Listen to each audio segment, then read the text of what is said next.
Welcome to episode number 5 of the Church Leadership Podcast here on YouTube. In this episode, Andy and I sit down with Larry Hyche. And let me tell you something, if you're looking for a laugh, this episode's going to bring it. This is a fun conversation, and I hope you enjoy this episode.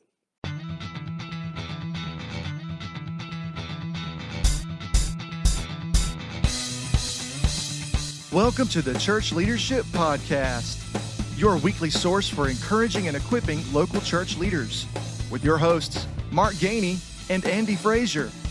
In each episode, Andy and Mark sit down with church leaders that you should know.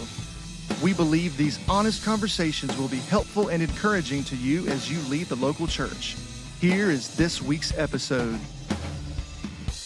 Welcome to episode number 5. This episode is brought to you by our sponsor, Insight Ministries. Insight helps ignite the flame of revitalization in local churches. You can visit their website at Insight, that's I-N-C-I-T-E, insightministries.org. Now for the episode. We're glad you joined us today. On today's episode, we're going to be speaking with Larry Hyche from the Alabama Baptist State Board of Missions in Montgomery. And Larry currently serves there as a missionary. He is the Director of Men's Spiritual Development. Larry, we're so glad you could join us today. Hey, thank you very much. And I have to say right off the bat, y'all sound so professional when that microphone turns on. Isn't that something? That's awesome. It's amazing how the change is immediate, right? It's if incredible. only you could have heard our conversation right before. Glad you did. Larry, we are glad you're here, man. Appreciate you joining us. Tell us a little bit about yourself, about your ministry, and I guess tell the audience kind of who you are. All right. Well, I have been with the State Board now for, I guess, about a year and a half, so still fairly fresh. Spent about 20 years in student ministry and education discipleship. Served 4 churches, all in the state of Alabama, and everything from volunteer, bivocational, and full-time. So You've run the gamut. just about. I still haven't been fired officially from a church, so I need to, I guess, be an unemployed minister as well. Okay. And then I will have run the gamut. That's right. Maybe.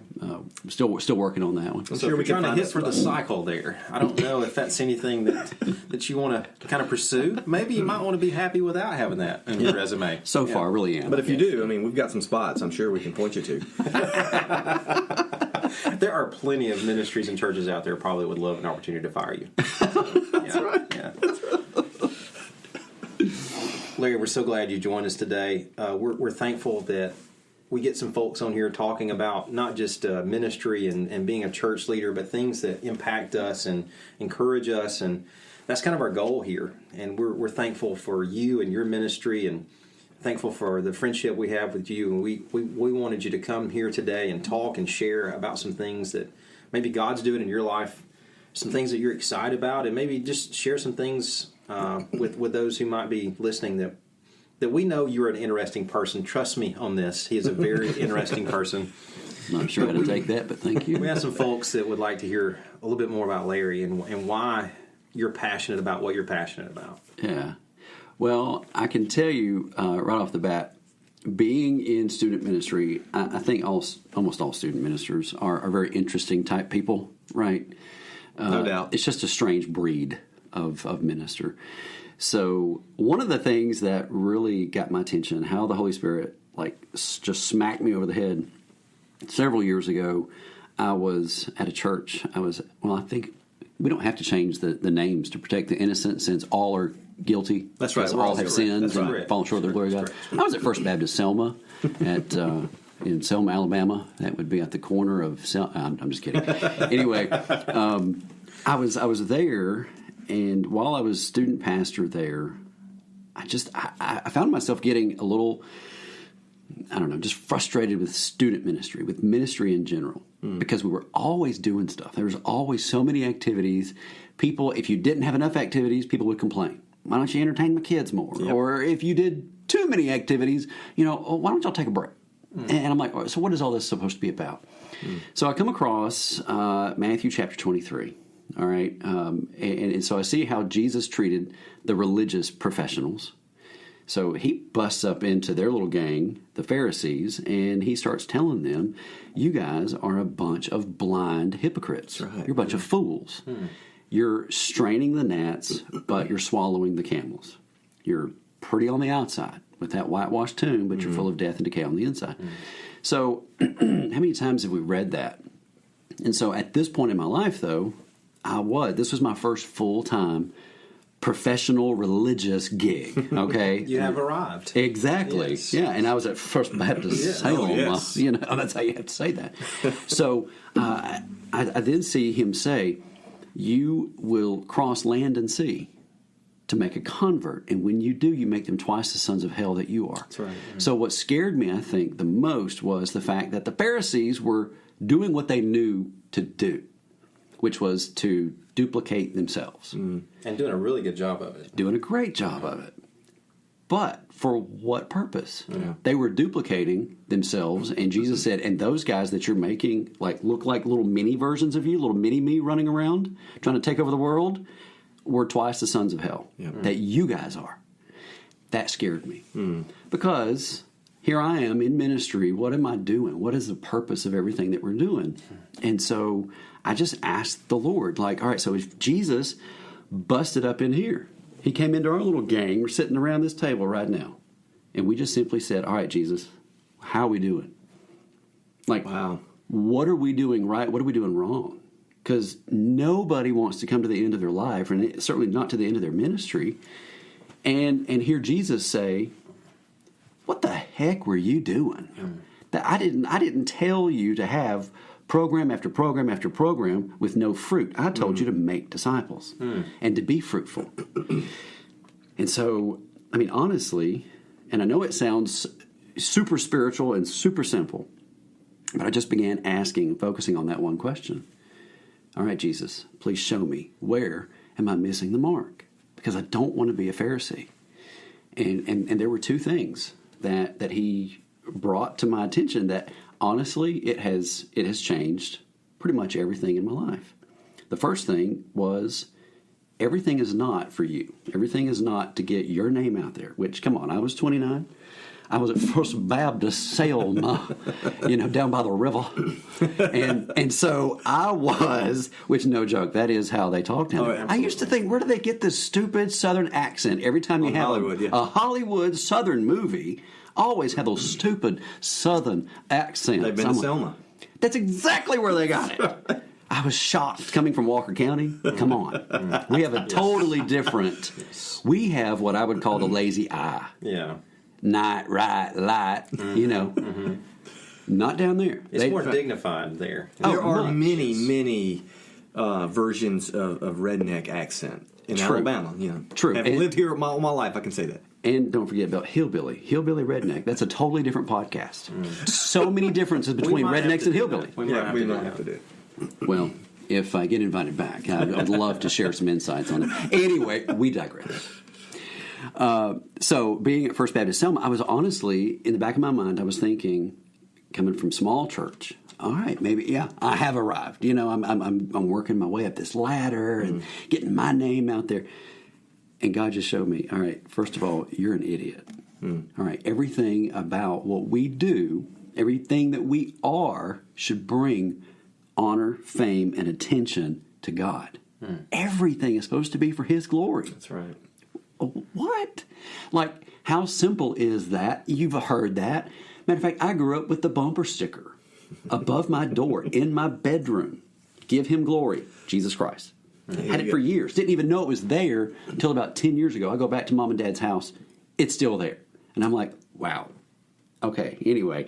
So everything we should do should bring glory to God. The second thing that he hit me with was, so what's the purpose of ministry? Is to make disciples. That's it.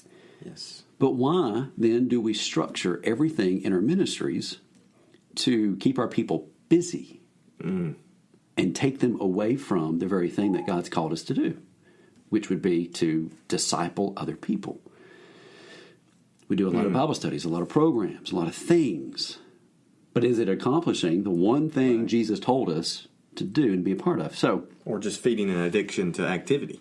Yeah, exactly. And so that set my course on a totally different path. And so no longer was I just shooting for busyness and programs, but I really wanted to glorify God with my own walk and make disciples of anybody that God placed in my care, because we're going to have to answer for that. That's right. That's powerful. I've got to go. I got to go do some things now. No, Yeah, that's convicting, man. Woo. Larry, I think what you're saying, everybody needs to hear. Not just church leaders, but church members. I mean, we need to remember what the main thing is. I mean, that sticker may have been over the door frame in your bedroom, but that's been written on our hearts as far as of Christ. Yeah. And you sound like maybe you're a little like me. I'm a remedial learner. God has to teach me things over and over and over and over again, and I'm like, oh, I get it now. That's what you're saying. So a lot of us are that way. And we have moments that impact us, or we have relationships that make an impact on us. Do you have somebody in your life that God has really used to kind of trigger that, or to push you forward into knowing this is what I'm passionate about, and this is what God's called me to do? Yeah, my drug dealer. So glad you mentioned that. Yeah. I mean, over the years, there have been several people that God has brought along the way, to kind of push you in that direction and to even remind you, all right, this is what you're supposed to be about. Because obviously, we are not meant to do this alone. That's right. So one of the guys that was probably the most intentional was Scott Kindig. He discipled me and about 5 other guys, and we did it with a video hangout thing, which sounds cheesy, and it sounds like that is not going to be very personal at all.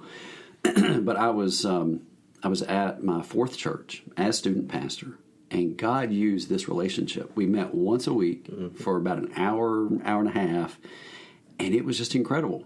It was like we were all in the room together, hanging out, being ourselves, and the things that Scott taught us and showed us, and we got to walk through together, was some of the most encouraging things. Because it wasn't just the information that was being shared with us, but it was the fact that, some days we would just get together, and I was one of them that would just start kind of venting. Here's what we're going through at our church, and here's what's happening, and here's what I'm thinking, here's what, and so for all of us guys around the table, we would just vent, and we would get support, or we would get pushback. I mean, there were times I had one guy tell me in this discipling relationship, I had one guy say, "Hey man, you hadn't been a part of this and this and this. Shame on you." And I'm like, "Whoa, dude! First of all, you want to step outside? Ain't nobody shaming me. That's right. Step off this computer screen for a minute." But then I realized, of course, that's the kind of stuff we need. Oh, you're exactly right. Like, how many other places in our life do we welcome people to shame us or to hold us accountable? Yeah. But that's what we need. Absolutely. So, I would say Scott was one of those that was one of the first intentional. Now, and I think we've all got people that we can look to for different examples. My brother Thomas, he's about 10 years older than me. So when I was a little kid, he became a Christian when he was 16, so that means I was about 6. By the time I was about 10, he was called into ministry. And I'll never forget, one day, I just walked into his bedroom. This is going to sound sketchy. And I caught him in the middle of the act of praying on his knees. And it shocked me. And I looked at him. I was like, I didn't say a word. I just shut the door. And I'm like, I don't know why I'm even tearing up now just thinking about it. Because we didn't have a Christian dad. Oh, yeah. And so to see someone who was, no one was supposed to see that. Right. But I did. And I'm glad I did, because that image stuck in my brain all these years to think, so that's what a godly man is supposed to look like, is someone who gets on their knees in private. Now, when he came out of the room, of course, he's back to being a jerk of a brother. Right, of course. But still, so, his example over the years has been huge, a huge encouragement to me. What a powerful glimpse that you got to experience of that. That's amazing, man. Well, it sounds like God used your brother's influence in your life maybe to even open your eyes to see the call to ministry. And it sounds like people like Scott Kindig and some others he's used in your life is not just recognize that call, but even clarified and refined down even more. Not only am I called to ministry, but I'm called to make disciples. Yeah. Absolutely. And what you're saying, when we talk to people, there is a commonality of several things, but there's one thing that kind of sticks out above a lot others, and that is ministers, pastors, church leaders. You cannot flourish in isolation. Yeah. You're going to be so discouraged and feel defeated. And I mean, if you don't have that feedback loop, if you don't have that accountability, the language I use with some people that I'm around is we give each other permission to speak truth into each other's lives. Yeah. Mm-hmm. If you don't have that, it's dangerous. It is. And I'll tell you this. I'm going to make myself sound really smart. I'm going to quote an author. Oh, there you go. Watch this. Johnny Hunt had a book called Demolishing Strongholds. It's a good, practical read. I highly recommend it to any guy. We'll put that in the show notes, by the way. Put that in the show notes. He said that he had a professor that interviewed 246 pastors who fell from grace. They had a moral failure, and they had about 4 things that all 246 had in common. Number one thing they had in common, none of them had anyone to hold them accountable. Wow, that's scary. That is so scary. Wow. And I'll just tell y'all, I'm a single guy by choice. I am single because I feel like it is a calling. It truly is a gift from the Lord, and I have to be reminded it is not in isolation that we operate. And so for me, because at some point in my life, it was a source of pride. And you can ask some of my friends. They probably thought that I was very prideful because I didn't need anybody. You know what I'm saying? Right. No. And God God is always refining us, taking us more into the image of Christ. And for me, that's one of those issues that you can be a minister. You can be someone who's active in the discipling ministry as a single person, but still recognize the need. You've got to have community. You've got to have accountability. Because without it, you're going to end up being number 247. That's exactly right. Well said. And so if you're listening to this episode right now and you don't have somebody you're accountable to, okay, the takeaway for you right now is find someone to be accountable to. Absolutely. Yeah. Well, okay, so you mentioned a minute ago, about disciple making disciples. That was one of the things God impressed on you during that early time in ministry. So maybe there's somebody listening today that says, okay, yeah, I want to do that. I want to be a part of a disciple-making movement. I know God's call in my life is to make disciples. What are some things that you would encourage them to do to get started on that path? Just jump in. I mean, I know that sounds so simple. One of the first person that I ever intentionally discipled, I was scared to death. But I knew that we're called to do this, right? That's right. So I went to the pastor. Now this was actually before Selma, so I just knew there was something in my heart that there was something missing out of what we were doing. So I just asked the pastor. Now his name was Bunky, right? That's a good Southern name. Wow. Till Bunky and I went as a team to South Africa and found out that his name means footstool, which that's funny. Kind of his changes. Given name? Bunky? No, his name is Robert. Okay. He's now director of missions, but he was my pastor, and he was about he was a pretty short dude. Everybody's short for you, though, Larry. Bunky. Yes. Well, everybody's short to you. You can hunt geese with a rake. So I tried that one time. Yeah. Got poop everywhere. Anyway, Bunky, I went to him and said, hey, man, the next person that becomes a Christian, would you mind if I disciple them? At the time, I was like 25, right? He said, sure, go for it, man. I said, okay. So the next guy that got saved was about 3 years younger than me, and he literally got kicked out of the state of Virginia because he tried to kill a man by burying him alive. He had been a part of many other... It's before or after you discipled him? This was before. Okay. Sure. But the story is, anyway. So anyway, we just jumped in. So he walks the aisle, gives his life to Christ, and I very nervously I go up to him and I'm like, dude, hey, my name's Larry. You want to get together once a week for the next few weeks and talk about what you've just done, talk about what it means to be a Christian and all this. And so we met at Mr. Sub Sandwich Shop in Jasper, Alabama, for once a week for the next year. We were only going to do it for 4 or 5 weeks. I ended up going for about a year. And And I would just encourage anybody who knows that in their heart they're supposed to be doing something that's a little deeper than just standing behind a lectern or behind a pulpit. Jump in and begin passing along the things that God's been teaching you. Invest that in someone else. It's just my personal opinion that our quiet time with the Lord is not truly complete until we've passed it on to someone else.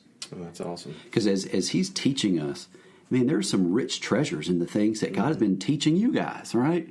And we need to hear those things. Like the things that y'all are sharing through this podcast and through your ministries. We need to know those things.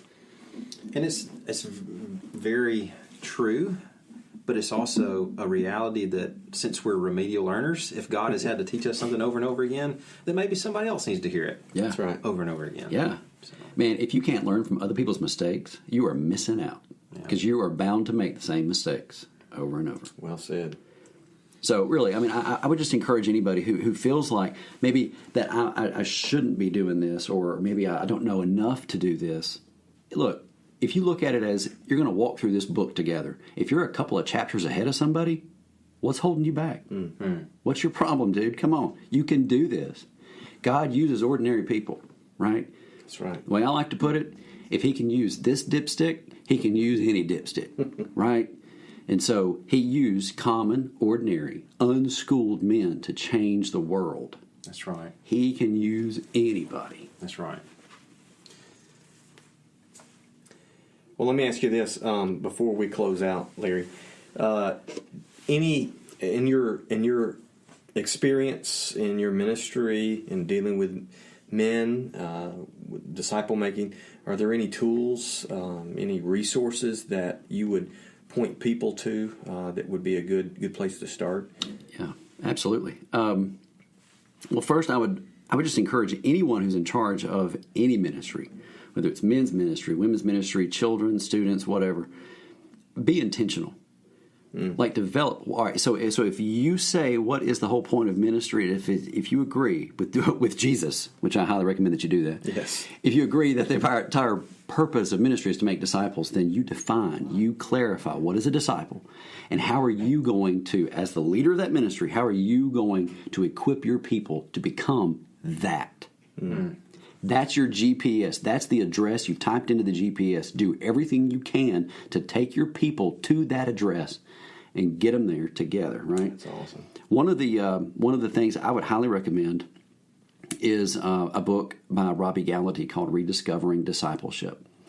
It's very much intentional in how to develop a strategy. It's a good book. For any ministry, but certainly a well laid out, well thought through plan for discipling your people. It is a very good book. I would agree. We'll make sure we'll put a link to that in the show notes as well. All right. Well, Larry, thank you so much for spending some time with us today. And I pray that our time together talking with you and talking about making disciples has encouraged some folks. I know it can be very discouraging as a church leader. Sometimes the discouragement comes from, I think I know what I'm supposed to do, but I don't know how to do it. Or some people, maybe they feel like they have a kind of general idea, but it may be the elephant in the room for them.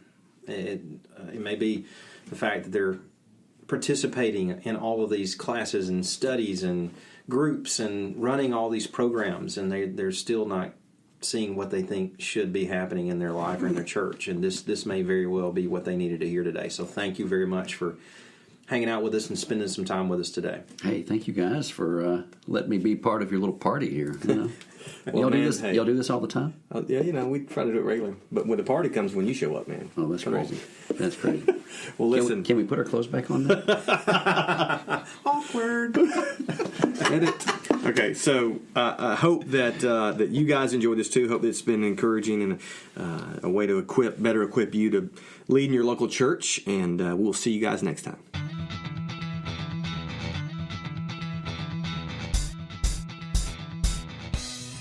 Thanks for listening to this week's episode of Church Leadership Podcast. We hope you'll join us again next week.